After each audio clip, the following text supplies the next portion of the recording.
హైదరాబాద్ నగర రైలు ప్రయాణికులకు శుభవార్త. ఎంఎంటీఎస్ సేవలు మరింత విస్తరించబోతున్నాయి.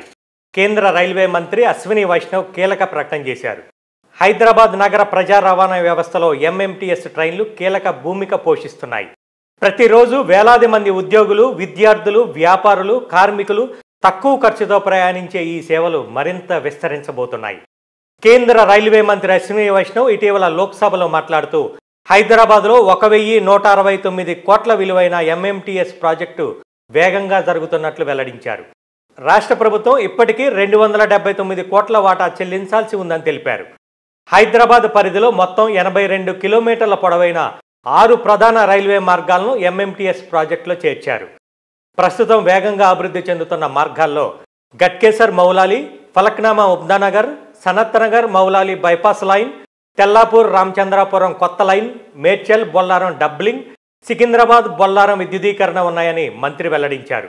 అంతేగాక గట్కేసర్ యాదాద్రి మధ్య 33 కిలోమీటర్ల 3వ రైల్వే లైన్ నిర్మాణానికి 2016లోనే 412 కోట్లు మంజూరైనా రాష్ట్ర ప్రభుత్వం తన వాటా చెల్లించకపోవడంతో పనులు ఇప్పటికీ ప్రారంభం కాలేదని తెలిపారు.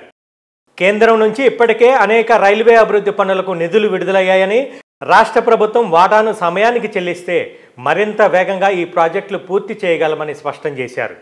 తెలంగాణలో మొత్తం 2298 కిలోమీటర్ల మేర కొత్త రైల్వే మార్గాలు డబ్లింగ్ పనులు జరుగుతున్నాయని, వీటి మొత్తం వ్యయం 32,946 కోట్లని తెలిపారు. అందులో ఇప్పటి వరకు 9,958 కోట్లు వెచ్చించి 474 కిలోమీటర్ల మేర పనులు పూర్తయ్యాయని చెప్పుకొచ్చారు. హైదరాబాద్ నగరవాసులకు త్వరలోనే మెరుగైన రైలు సదుపాయాలు అందుబాటులోకి రానున్నాయి. మేము మరిన్ని వివరాలని అందిస్తూనే ఉంటాం. ఇంతవరకు మీకు ఈ వార్త ఎలా అనిపించింది? మీ అభిప్రాయాల్ని కామెంట్స్లో తెలియజేయండి.